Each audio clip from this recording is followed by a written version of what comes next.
अस्सलाम वालेकुम नाज़रीन। परवान डिजिटल का प्रोग्राम खबरों से आगे में मैं हूं अल्लाह बख्श राठौर। आज हम सिंध के अमन अमान के हवाले से बात करेंगे और ये भी बताने की कोशिश करेंगे कि ये सूरत हाल दिन ब दिन कैसे ख़राब हो रही है। और सिंध हुकूमत की ये दावा है कि उन्होंने जनवरी से मई तक तकरीबन 20 अफराद जो है 20 शहरी जो है वो कच्चे के इलाके से बाजियाब कराए हैं।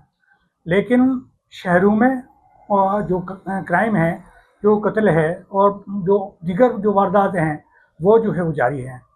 और हुकूमत तो ये कह रही है कि दहशतगर्दी और दीगर वारदातें जो हैं वो ख़त्म हो चुकी हैं और शहरों से स्पेशली ख़त्म हो चुकी हैं। लेकिन शहरियों का कहना है कि स्ट्रीट क्राइम और दीगर जो क्राइम हैं उसमें इजाफ़ा हुआ है, जिसके बायस उनको मुश्किलात का सामना है। इस हवाले से आज हम बात करेंगे। हमारे साथ मौजूद है मोहम्मद अली नुक्रच, जो हमारे रिपोर्टर हैं।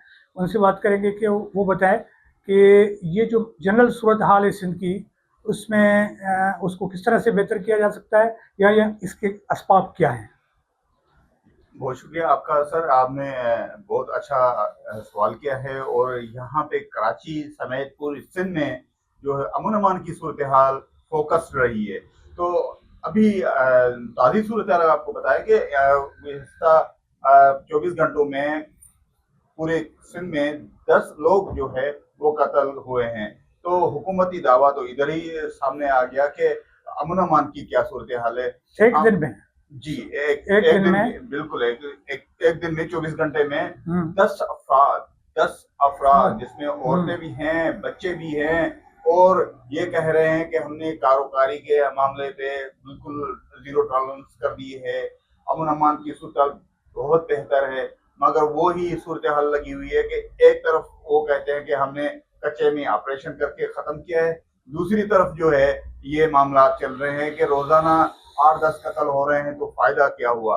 अभी ताज़ा सूरत हाल है, आज लाड़काना में जो है वो एक माँ को और उसके 2 बच्चों को, बेटों को और एक बच्ची को, एक ही घर के लोग थे, उनको पूरे घर को तबाह कर दिया गया, घर में घुस करके उसको मारा गया।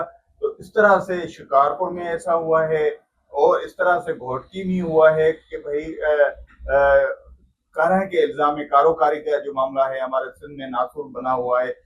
ये कहते हैं, हुक्मरान कहते हैं कि हमने बिल्कुल जीरो टॉलरेंस पे ला दिया है, अमन अमान की सूरत बेहतर है, हमारे पास ऐसा कोई सूरत नहीं है। मगर हकीकत उससे बरक्स है।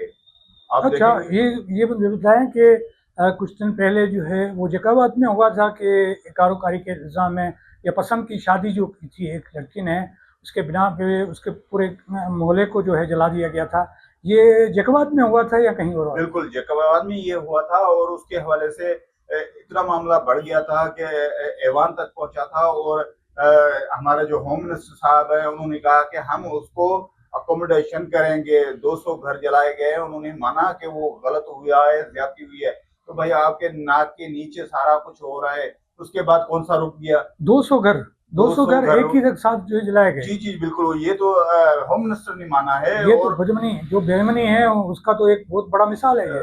बिल्कुल, तो कहाँ गई थी एडमिनिस्ट्रेशन। 200 घर जल गए तो एडमिनिस्ट्रेशन कहाँ पे थी, क्या कार्रवाई हुई। उसके बाद अकोमोडेशन आप कर रहे हैं मगर उसको जो सिलसिला हो रहा है, जो आपको कंट्रोल करना चाहिए वो नहीं। अजीब बात यह है कि होम मिनिस्टर ने कहा है कि लोग जो है ना वो 200 तो हैं मुतासिर, मगर वो उनका कहना है कि भाई उनका फायदा लेते हुए दूसरे जो गांव के लोग हैं वो भी उनमें इन्वॉल्व हो रहे हैं कि वो भी हमें पैसा दे दिए। भाई कौन होते हैं पैसे लेने वाले। 200 घर हैं, 200 घर हैं, कम नहीं है। ये तो बहुत बड़ा वाक़या है। और ये मुझे थोड़ा ये बता दें कि ये कौन से शहर हैं सिंध के, यानी मुख्तलिफ जहाँ पे जो है ये 10 लोग जो है वो कत्ल हुए हैं एक रोज़ में। जी बिल्कुल, इसमें सब पहले नंबर पे आ जाता है लाड़काना। उसके जो बाद हुक्मरानों का शहर जी है। जी हुक्मरान का शहर है। बिलावल भुट्टो वहां से है, फरियाल ठाकुर साहिबा वहां से चुनी हुई है। तो गढ़ है जो पीपल्स पार्टी कहती है हमारा गढ़ है लाड़काना। तो उस लाड़काना में ये वाकया ये हुआ है। शोधा का शहर है उसका जहाँ पे ये हो रहा है। बिल्कुल ऐसा ही है। इसके बाद शिकारपुर है, वहां पे भी सिंध हुकूमत की है, नाजिम भी पीपल्स पार्टी का है, एमपीएस एमएनए सारे पीपल्स पार्टी के हैं। इसके अलावा घोटकी के हैं, घोटकी के भी सरदार जो हैं وہ پیپلز پارٹی کے وہ ساتھ بھی ہیں. پیپلز پارٹی کے ہیں. وہاں پہ جو کچا ہے دھاڑل سسٹم ہے, سرداری سسٹم ہے کیا, دھاڑل کلچر کیا ہے یا کچا کیا ہے, یہ سارا سرداروں کے سسٹم چل رہا ہے نا, سرداروں کے تحت چل رہا ہے. تو چیف سردار تو ہمارا جو ہے محمد بخش خان مہر ہے, تو وہ اس کے علاقے میں اس طرح کے واقعات ہو رہے ہیں, اور آپ یقین مانیں شام کو آپ نکل نہیں سکتے ہو. اچھا, یہ سب سے زیادہ جو واقعات رپورٹ ہوتے رہے ہیں میڈیا کے اندر, تو ہم نے دیکھا ہے کہ شکارپور کا جو کچے کا علاقہ ہے وہاں پہ اس طرح کی صورتحال رہی ہے. وہاں کم سے کم محمد بخش سمرو اور محمد بخش مہر صاحب تو نہیں ہیں, لیکن یہ ہم کہہ سکتے ہیں کہ وہاں کوئی اور سردار ہیں یا جو وہ وڈیرے ہیں جو اس طرح کا کاروبار کرتے ہیں یا لوگوں کو اغوا کرواتے ہیں. تو آپ اس سے اتفاق کریں گے کہ جو کچے کا علاقہ ہے, جو حکومت یہ دعویٰ کر رہی ہے کہ وہاں انہوں نے آپریشن کر کے اتنے سارے لوگ بازیاب کرائے, تو اب آپ اس سے اندازہ لگائیں کہ کتنے لوگ ہوں گے جو اغوا ہوئے ہیں ابھی تک, مغوی کتنے ہوں گے؟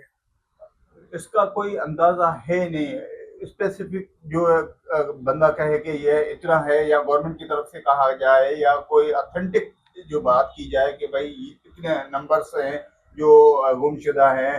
کوئی کچھ لوگ گم ہیں, ان کا پتہ ہی نہیں ہے. کوئی بندہ وہ فون کالز کے ذریعے ٹریس ہو گیا ہے اور گورنمنٹ کو پتہ ہی نہیں ہے. تو اس طرح سے کوئی گورنمنٹ کی طرف سے بھی نہیں آ رہا ہے کہ بھائی اتنے لوگ ہمارے اغوا ہوئے ہیں یا اتنے ہم نے بازیاب کرائے, اتنے رہے ہوئے ہیں, ایسا نہیں ہے. مگر آپ نوگو ایریاز دیکھ لیں, آپ نے کہا کہ وہ نوگو ایریاز پہلے تو شہر میں سنتے تھے کہ دہشت گرد جو ہیں یا جو تنظیمیں ان کی ہیں وہاں پہ نوگو ایریاز بنے ہوئے تھے, تو اب جو ہے کچے میں اور سندھ کے دیگر شہروں میں بھی نوگو ایریاز ہیں. آپ کا یہ کہنا ہے؟ بالکل ایسا ہی ہے. آپ مٹیاری سے آگے جائیں, حیدرآباد سے آگے نکلے, مٹیاری میں ایسے مسائل ہیں. آگے نواب شاہ میں چلے جائیں, وہاں پہ اس طرح سے نواب شاہ میں جو صدر کا شہر ہے. بالکل سر, آپ واقعات آپ کو گنا سکتے ہیں کہ وہاں پہ بھی بہت سارے واقعات ہوئے ہیں, اور وہاں پہ باضابطہ قومی شاہراہ بند کیا گیا ہے عوام کی طرف سے. اور پھر بھی وہ بھنڈ والوں کا جو گاؤں کا بڑا واقعہ ہوا تھا, آپ کو یاد ہوگا کہ وہاں پہ بھی لوگوں نے دھرنا کیا. آج تک وہ رول رہے ہیں کہ ان کو انصاف نہیں مل رہا. اچھا, مراد علی شاہ اور ہوم منسٹر جو ہے ان کے علاقوں کا کیا حال ہے؟ بالکل وہاں پہ بھی آپ دیکھیں گے لا اینڈ آرڈر وہاں پہ بھی بہتر نہیں ہے. 7 میں لا اینڈ آرڈر کا مسئلہ ہے, جامشوروں میں لا اینڈ آرڈر کا مسئلہ ہے. آپ جہاں بھی جس علاقے کا نام تھرپارکر ہو, چاہے ابھی سانگڑ کا بھی تازہ واقعہ ہے کہ 3 نوجوان بچے, آج ہی رپورٹ ہوا ہے کہ 3 نوجوان بچے عید سے غائب ہیں, وہ میں کہاں چلے گئے کوئی پتہ نہیں. ورثہ ڈھونڈ رہے ہیں, تھانے بیچلا ہے, کوئی پتہ نہیں کہاں پہ ہے. نہیں ٹریسنگ ہو رہی ہے, نہیں ہمارے پاس کوئی ٹریسنگ کا نظام بہتر ہے. جو بھی چھوٹا موٹا ہوتا ہے تو پھر آپ پنجاب سے مدد مانگے, اس طرح سے ہوتا ہے. ہمارے آپ دیکھ لیں کراچی کی کیا صورتحال ہے. تو اس طرح سے جو دعوے اور کام ہے اس میں بہت بڑا یعنی جو زمینی حقائق ہیں وہ اس کے منافی ہیں, اس کے اگینسٹ میں ہیں جو دعوائیں کی جا رہی ہیں. اور آپ کو یہ بھی پتہ ہے کہ جو سندھ کی بجٹ ہے اس میں جو سب سے بڑا چنک ہے وہ امن امان کے حوالے سے خرچ کیا جاتا ہے, اور اس کا کوئی پتہ نہیں چل رہا ہے کہ یہ پیسے جو ہیں جو اربوں ہیں, یعنی سینکڑوں ارب ہیں, تو یہ 200-300 ارب سے زیادہ ہیں, تو وہ پیسے کہاں جاتے ہیں اور کیسے خرچ ہوتے ہیں.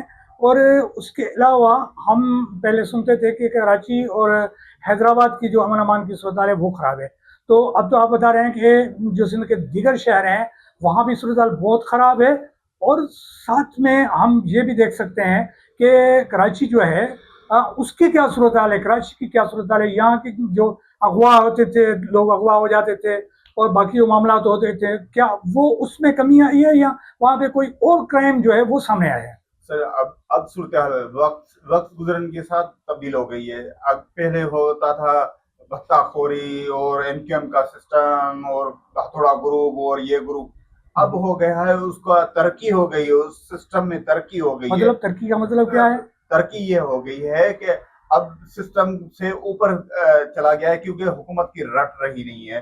آپ کو یاد ہوگا کہ ملی جیل ٹوٹا, کیا اس کی آج تک رپورٹ آئی ہے؟ کوئی اس کو جزا سزا ہوئی ہے؟ کوئی نہیں ہے. تو مطلب رٹ نہیں ہے. یہاں پہ اور واقعات ہوئے ہیں, وہاں پہ کوئی اس طرح سے کوئی اتھینٹک جو ہوا ہے. آج آپ کو بتا دیں, آج اسپیشلی DPO کے گھر سے چوری ہو گئی ہے. DPO کے گھر سے کون سا ڈپو ہے؟ عرفان سمو ہے جو یہاں کراچی میں پوسٹنگ رہا ہے, अभी वो खिदमत दे रहे हैं पंजाब में, मगर उनका क्लिफ्टन में फ्लैट है, वहां से भी चोरी हो गए। क्लिफ्टन जिसको मतलब पुलिस वाले भी जो हैं वो महफूज नहीं है। बिल्कुल ऐसे जब अवाम सेफ नहीं होगा तो अमलदार जो ब्यूरोक्रेट्स हैं या पुलिसिंग वाला सिस्टम है वो भी साबित नहीं रहेंगे। अच्छा, तो मोहम्मद अली, ये हम देख सकते हैं कि जो शहर हैं वहाँ पे जो हीनस क्राइम जिसको कहते थे, जैसे दहशतगर्दी है या इस तरह के और मामला थे, उनमें तो ज़ाहिरी तौर पे थोड़ी सी कमी आई है, लेकिन जो उसकी जगह पे स्ट्रीट क्राइम है, लोगों से चीना चिपटी है, और मामला जो हैं वो बहुत तेज़ी से बढ़े हैं। और कई इलाके ऐसे हैं जिसको हम क्राइम फ्लैश क्राइम कहते हैं, जहाँ क्राइम बहुत ज़्यादा है और उसको कोई रोकने वाला नहीं है। आप क्या समझते हैं कि इस तरह के क्राइम में कौन मुलव्वस हो सकता है? ये तो हुकूमत का काम है कि वो इन ग्रोहों का पता लगाए कि कौन से ग्रोह हैं जो एक्टिव हैं। पहले हम समझते थे कि सिर्फ मर्द हजरात से ये चीना चिपटी होती है और ये स्ट्रीट क्राइम होते हैं मर्द लोगों से, मगर आजकल तो एक मुनज़्ज़म तरीके से हमारे औरतें हैं, माएँ बहनें, उनसे होता हो रहा है, तो वो सेफ नहीं है, रोड पे निकल नहीं सकते। आप ट्रांसपोर्ट में चले जाए, ट्रांसपोर्ट में एक गुरु आता है और उसको लेडीज पोर्शन में चली जाती हैं 5 या 7 औरतें और वो लूट मार करके चली जाती है, पूछने वाला कोई नहीं। मोहम्मद अली, आपकी बड़ी मेहरबानी कि आपने तफसील बताया मुझे, या हमारे नाज़रीन को बताया कि क्या हो रहा है सिंध के दीगर शहरों में, और ख़ास तौर पे जो दारुल हुकूमत है सिंध का कराची, वहाँ पे क्या हो रहा है। और हम ये समझ सकते हैं कि जो हुकूमत दावाएँ करती हैं वो हमेशा जो है दुरुस्त नहीं होती हैं, और बाकी जो है जो अभी दावाएँ की जा रही हैं कि हमने इतने लोग बाजियाब कराए, हमने ये, तो ये भी तो बताया जाए कि कितने लोग अगवा हुए, क्योंकि ये सरकारी रिपोर्ट भी मौजूद नहीं है, और ये कोई और ज़राए नहीं बता रहे कि कितने लोग अगवा हुए, और जो मुखबिर बाजियाब हुए उनके लिए इन्होंने तावान कितना दिया, कितने करोड़ रुपए दिए, और कितने पैसे दिए, क्या क्या दिया, उनके गुरसा से क्या लिया। तो ये बहुत एक ख़तरनाक सूरत हाल है जिसका जायज़ा लेना बहुत ज़रूरी है। तो इसके साथ जो है मुझे ये इजाज़त, अल्लाह हाफिज़, हम फिर दूसरे प्रोग्राम में मिलेंगे।